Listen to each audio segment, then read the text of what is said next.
Muhammad Nyisiga nagira ngo tayine chwera no batambwira mu marwaro gatarigamo na gamwe okumukwatiraho kutunga obujanjabi bitu abukubura kasente tahwerirwe. Umusigazi ebi n'ebindi yabigamba obwari yakitebe kya Vision Group aho murembo Rwambara yandeta ha TV West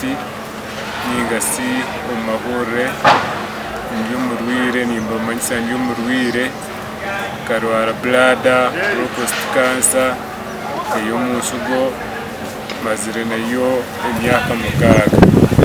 twire nindagora emyaka mukaga twire nindagora barago umwirwaro wo burwirobwe ukankwata kiri umwana muto ine myaka 12 ningasi 10 kino tata nagira ngo kuyakire murago bakamugira ngo okumushimiza kaine kuronda miliyoni 27 aho niho natandikire nakunabe ndi mu Kampala nkantambuze papara byanjye baro zirwaro na nebaro ya chamanere C1 mune karende kusaba nko buyambi kubanga sente zabene zindebera murago zona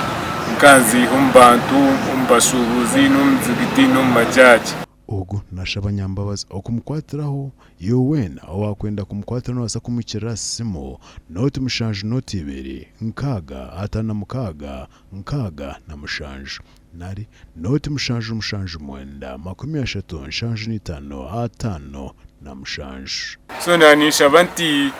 government ningasi abantu bihanga ryitu ba honorable ba MPs ba minister mukabasa kunyamba zikabasa kunyamba umwirwaro ezona ziri mu mazina je Nyisiga Muhammad